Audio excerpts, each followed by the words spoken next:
아내가 친구들과 술에 취해 웃으며 걔는 내가 몇 년 동안 바람 피우는 것도 모를 만큼 멍청하잖아 라고 말하는 걸 엿들었다. 친구들은 다 같이 폭소를 터뜨렸다. 나는 아무 말도 하지 않았다. 하지만 며칠 뒤 그녀가 내 집 문 앞에서 울며 나타났을 때 그녀는 결코 예상하지 못했던 놀라운 일을 겪게 되었다. 저는 33살의 평범한 직장인 박지훈입니다.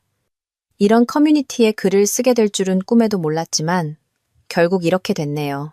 꽤나 파란만장한 이야기가 될 테니 마음의 준비를 하시는 게 좋을 겁니다.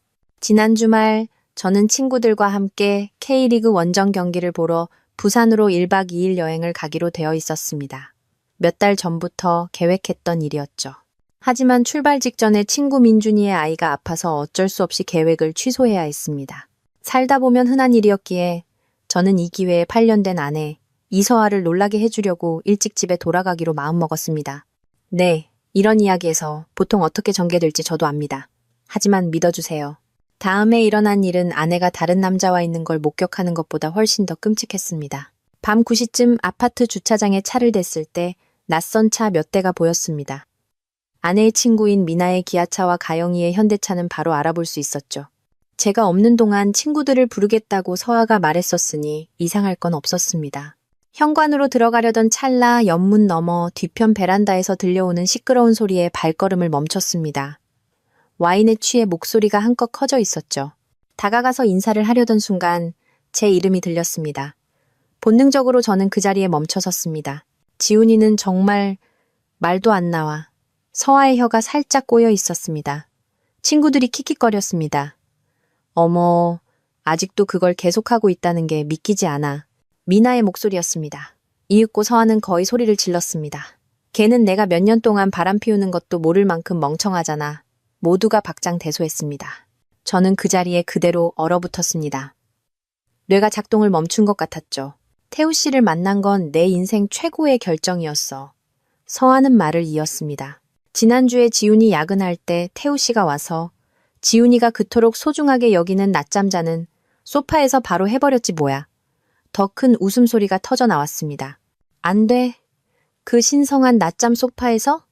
가영이 이게 세상에서 제일 웃긴 일인 양 비명을 질렀습니다.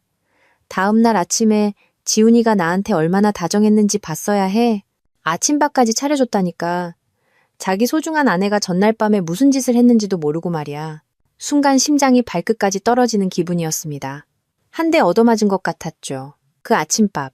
제가 그녀가 제일 좋아하는 아보카도, 토스트와 예쁘게 만든 스크램블 에그를 해주고 침대로 커피까지 가져다주며 사랑한다고 말했던 그 아침밥 말입니다. 그들이 서로의 이야기를 나누는 동안 제가 얼마나 오래 거기 서 있었는지 모르겠습니다. 온몸이 떨렸습니다. 제가 출장을 갈 때가 그녀가 태우를 집에 들이기 가장 좋은 시간이었다는 것. 그들이 3년 넘게 만나왔다는 것. 심지어 제 아버지 장례식 주말에도 그녀는 식중독에 걸렸다고 불참해놓고 그와 함께 있었다는 사실을 알게 되었습니다. 저는 그들과 대면하지 않았습니다. 소란을 피우지도 않았죠. 조용히 차로 돌아가 근처 이마트 주차장으로 차를 몰고 가 숨을 쉴 수 있을 때까지 앉아 있었습니다. 토요일 밤 10시에 차 안에서 과호흡을 하는 다 큰 남자의 모습은 분명 미친 사람처럼 보였을 겁니다. 정신을 차리자마자 민준이에게 전화했습니다. 민준아, 내 인생이 통째로 무너졌어. 저는 모든 것을 털어놓았습니다. 오늘 밤 집에 들어가지 마. 우리 집으로 와서 자. 해결책을 찾아보자. 그가 말했습니다. 민준이네 집에서 저는 그가 인터넷으로 이혼 전문 변호사를 검색하는 동안 거실을 몇 시간 동안 서성였습니다. 머릿속에서는 지난 몇 년간의 순간들이 계속해서 재생되었고 이제야 모든 것이 이해가 되었습니다. 사진도 거의 없이 돌아왔던 여자들끼리의 여행, 언제부턴가 휴대폰을 뒤집어 놓기 시작한 습관, 우리 집에서 30분도 안 되는 거리에 있는 호텔에서의 의문의 결제 내역들, 정상 업무 시간 이후에 고객에게 집을 보여줘야 한다며 늦었던 그 모든 밤들. 저는 세상에서 가장 큰 바보가 된 기분이었습니다. 새벽 3시쯤 서아에게서 카카오톡 메시지가 왔습니다. 친구들 여기서 자고 가. 오빠도 친구들이랑 재밌게 놀고 있지. 사랑해 한. 저는 휴대폰을 벽에 던져버릴 뻔했습니다. 이 뻔뻔함이라니. 이럴 때일수록 냉정해야 해. 민준이가 제 휴대폰을 가져가며 말했습니다. 아직은 티내지 마. 다음 날 아침 저는 아무 일도 없는 척 했습니다. 술을 너무 많이 마셔서 민준이네서 잤다고 둘러댔죠. 그녀는 완전히 속아 넘어갔습니다. 심지어 숙취 때문에 친구들이 어지른 걸 치워야 한다고 불평할 배짱까지 있었습니다. 그 후 일주일 동안 저는 첩보 작전에 돌입했습니다. 그녀가 샤워하는 동안 휴대폰을 확인했고 고객이라는 이름으로 저장된 태우와의 수년간에 걸친 수천 개의 카카오톡 대화, 호텔 결제 영수증, 노골적인 사진들을 모두 스크린샷으로 찍어 제 이메일로 보냈습니다. 우리 공동 계좌에서는 제가 가본 적도 없는 레스토랑에서의 수백만 원에 달하는 의문의 결제 내역과 제가 본 적도 없는 란제리 구매 기록이 나왔습니다. 심지어 제 아버지 장례식 때 우리 공동 계좌로 주말 여행을 예약하기까지 했습니다. 하나의 발견은 가슴에 밝히는 또 하나의 비수와 같았습니다. 8년의 결혼 생활, 제 가족들이 그녀가 자기중심적이라고 말했을 때 제가 그녀를 감쌌던 모든 시간들, 우리의 미래에 대한 나의 모든 계획과 꿈, 내년에 아이를 갖자고 나눴던 대화들, 모든 것이 거짓이었습니다. 점심시간에 인터넷 후기에서 이 지역에서 가장 공격적이라는 이혼 전문 변호사를 만났습니다. 박지훈 씨, 모든 것을 문서화하고 재산을 확보하고 폭풍에 대비하세요. 지금 바로 대면하지 않은 것은 정말 잘한 일이에요. 우리가 더 많이 준비할수록 당신에게 더 유리한 위치를 점할 수 있습니다. 그날 밤 서아가 휴대폰을 보며 웃는 모습을 보았습니다.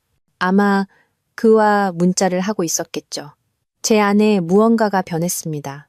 고통은 여전히 존재했지만 갑자기 불길 대신 혈관에 얼음물이 흐르는 것 같았습니다. 저는 이 결혼에서 벗어나는 것뿐만 아니라 정의를 원한다는 것을 깨달았습니다. 서아는 존경받고 선망의 대상이 되는 것을 자신의 정체성으로 삼는 여자였습니다. 그녀의 사회적 지위, 평판, 인스타그램에 공들여 만든 완벽한 아내와 완벽한 삶이라는 이미지.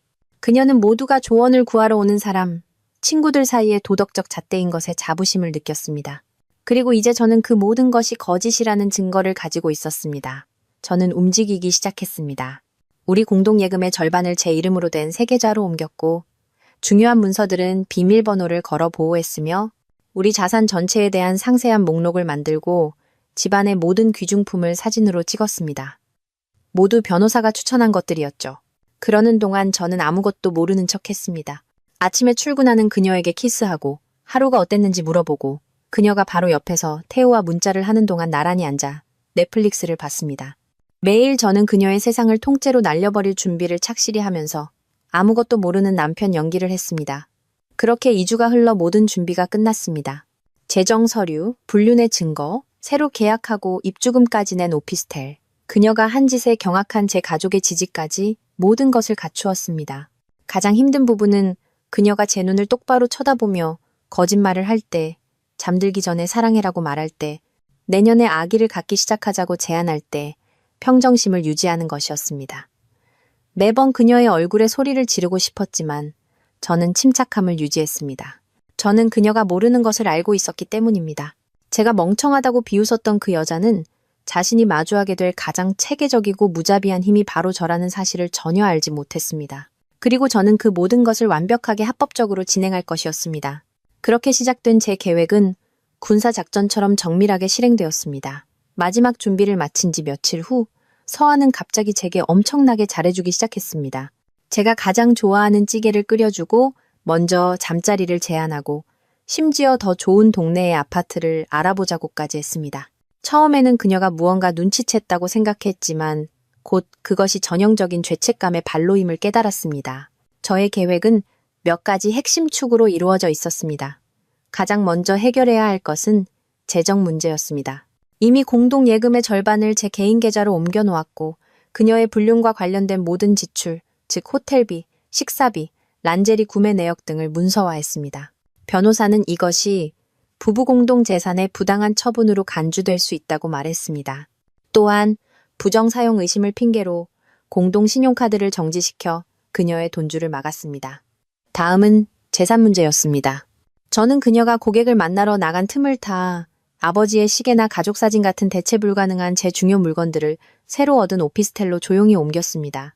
이 모든 과정에서 가장 결정적인 것은 바로 민준이의 도움으로 만든 핵폭탄 파일이었습니다. 여기에는 카카오톡 대화 스크린샷, 사진, 영수증, 불륜 연대기, 그리고 태우와의 통화 녹음 파일이 담긴 USB가 포함되어 있었죠. 마지막으로 사회적인 전략도 필요했습니다. 저는 서아가 거짓말을 퍼뜨리기 전에 여론을 장악하기 위해 공동의 친구들에게 요즘 서아가 좀 멀게 느껴져. 원래 결혼이 이렇게 외로운 건가? 라며 의심의 씨앗을 심었습니다. 그리고 심판의 날이 왔습니다. 저는 전략적으로 서아가 몇 달 동안 준비해온 큰 고객 감사 행사가 있는 날을 골랐습니다. 그날 아침 저는 평소처럼 행동하며 그녀를 배웅했습니다. 정확히 오전 10시 저는 태우의 아내 유미 씨에게 퀵 서비스로 증거 자료 패키지를 보냈습니다. 정오가 되자 지옥문이 열렸습니다. 유미 씨에게서 전화가 왔고 그녀는 충격 속에서도 제게 고마움을 표하며 태우가 이제 자신의 결혼을 구하기 위해 서아를 완전히 버리는 중이라고 말해주었습니다. 오후 2시 서아의 고객 행사는 엉망진창이 되었습니다. 그녀는 긴급 상황을 이유로 행사장을 떠나 제게 쉴 새 없이 전화를 걸었습니다. 오후 3시 저는 그녀의 부모님께 감정적인 언어를 배제하고 사실만을 담은 이메일을 보냈습니다. 오후 6시 마침내 집에 돌아온 서아는 마스카라가 온통 번진 채 하루 만에 10년은 늙어 보였습니다. 그녀는 분노와 협박, 눈물과 유혹을 오갔지만 저는 그저 차갑게 앉아 변호사가 준비한 이혼 서류를 건넸습니다. 이 모든 것이 몇 주간 제 계획하에 이루어졌다는 사실과 제 물건 일부가 사라진 것을 깨달았을 때 그녀의 얼굴에서 핏기가 가셨습니다. 저는 그녀에게 3일 안에 거처를 마련하라고 통보했습니다. 다음 며칠간 그녀의 세계는 무너져 내렸습니다. 친구들은 그녀를 외면했고 부모님은 실망했으며 태우는 그녀를 집착녀로 몰아세웠습니다. 재정적 현실은 그녀를 강타했고 공들여 쌓은 소셜서클은 붕괴했습니다. 결국 어젯밤 그녀는 제 새 오피스텔로 찾아와 완전히 망가진 모습으로 흐느꼈습니다. 그녀는 용서를 빌며 모든 것을 되돌리고 싶다고 울부짖었습니다. 저는 그저 그녀를 쳐다보며 말했습니다. 내가 널 속이는 걸 눈치채기엔 너무 멍청하다고 친구들한테 말했던 거 기억나. 서프라이즈. 그날 밤 제가 모든 것을 들었다는 것을 깨달았을 때에 그녀의 표정은 순수한 충격과 공포, 그리고 수치심으로 일그러졌습니다. 그녀가 변명을 늘어놓으려 할 때 저는 그녀를 안치고 이혼 후 그녀가 마주할 새로운 재정 현실에 대한 완벽한 분석 자료를 보여주었습니다. 그 지옥 같던 날이 지나고 6개월이라는 시간이 흘렀습니다. 서아가 제 오피스텔에 울며 찾아왔던 다음 날 아침, 저는 이상한 평온함을 느끼며 잠에서 깼습니다. 몇 달 만에 처음으로 위경련 없이 깊은 잠을 잤습니다. 먼저 이혼 절차에 대해 말하자면 놀라울 정도로 순조로웠습니다.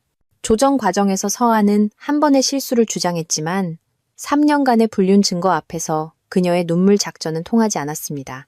결국 저는 제 퇴직연금과 대부분의 자산을 지켰고 그녀는 겨우 새로 시작할 만큼의 돈만 손에 쥘 수 있었습니다. 그녀의 재정적 여파는 제가 보기에도 힘든 수준이었습니다. 32살의 나이에 호화로운 아파트에서 부모님의 은퇴자 마을에 있는 어릴 적 방으로 돌아가야 했고 결국 우울증으로 직장까지 잃었습니다. 사회적 후폭풍은 가장 흥미로운 관전 포인트였습니다. 우리 소셜서클은 저를 지지하는 팀, 서아를 동정하는 소수의 팀, 그리고 대부분은 둘 모두와 거리를 두는 중립팀으로 나뉘었습니다. 가장 이상했던 것은 서아를 외면했던 미나가 제게 커피를 마시자고 연락해온 것이었죠. 물론 거절했습니다. 태우의 아내 유미 씨와는 비슷한 배신을 겪은 동지로서 가끔 연락을 주고받았습니다. 그녀는 태우와 이혼하고 새로운 삶을 시작했으며 최근에는 좋은 사람과 만나고 있다고 들었습니다. 저의 개인적인 여정은 쉽지 않았습니다. 첫 한 달은 은둔자처럼 지냈지만 친구 민준이의 도움으로 제 감정을 마주할 수 있었고 배신 트라우마 전문 심리 상담도 시작했습니다. 상담은 화해나 용서를 강요하는 대신 제가 앞으로 나아갈 수 있는 실질적인 도구를 주었습니다. 저는 다시 요리를 시작했고 축구 동호회에 가입했으며 2달 전에는 이혼 후 첫 데이트도 했습니다. 어색했지만 분명한 시작이었습니다. 지난주 대형 생활용품점에서 우연히 서아와 마주쳤습니다. 그녀는 머리를 짧게 자르고 옷차림도 수수해져 있었습니다. 우리는 밖에 벤치에 앉아 잠시 이야기를 나눴습니다. 그녀는 변명 없이 진심으로 사과했습니다. 자신이 저를 얼마나 심하게 상처 입혔는지 그리고 왜 그런 짓을 했는지 이해하기 위해 스스로 노력하고 있다고 말했습니다. 그녀는 새로운 시작을 위해 부산으로 이사할 것이라고 했습니다. 가장 이상했던 부분은 그 말을 듣는 제 마음이 분노도, 고통도, 만족감도 아닌 그저 텅 빈 것처럼 아무것도 느껴지지 않았다는 점입니다. 마치 흥미를 잃은 드라마의 마지막 회를 보는 것 같았죠. 그녀는 떠나기 전 뒤를 돌아보며 말했습니다. 지금은 의미 없는 거 알지만 오빠를 정말 사랑했었어. 단지 나 자신을 포함해서 누구도 제대로 사랑하는 법을 몰랐을 뿐이야. 6개월 전이었다면 저를 무너뜨렸을 그 만남이 이제는 그저 예상치 못한 만남이 있었던 화요일 오후의 심부름일 뿐이었습니다. 지금의 저는 점점 자리를 잡아갑니다. 새 집은 저만의 공간으로 채워지고 있고 일도 친구 관계도 좋습니다. 가끔 아픈 순간이 찾아오지만 점점 줄어들고 있습니다. 어제 저는 컴퓨터에서 모든 증거 파일을 삭제했습니다. 새로운 사람과 천천히 알아가는 중이고 그녀는 제 상처를 인내심 있게 기다려줍니다. 서아는 부산에서 새로운 삶을 잘 꾸려가고 있다고 들었습니다. 그녀가 잘 되기를 바라서가 아니라 이 장이 우리 둘 모두에게 진정으로 끝났다는 의미이기에 진심으로 기쁩니다. 결국 자신을 속이는 것을 내가 눈치채지 못할 만큼 멍청하다고 비웃었던 그 여자는 가장 힘든 교훈을 얻었습니다. 행동에는 결과가 따르고 평판은 쌓는데 몇 년이 걸리지만 무너지는 것은 순간이며 한번 깨진 신뢰는 결코 회복될 수 없다는 것을요. 그리고 저는 제가 생각했던 것보다 강하다는 것을, 다시 시작하는 것이 포기하는 것과 같지 않다는 것을, 그리고 최고의 복수는 다른 사람의 인생을 파괴하는 것이 아니라 자신의 인생을 이전보다 더 나은 것으로 재건하는 것이라는 것을 배웠습니다.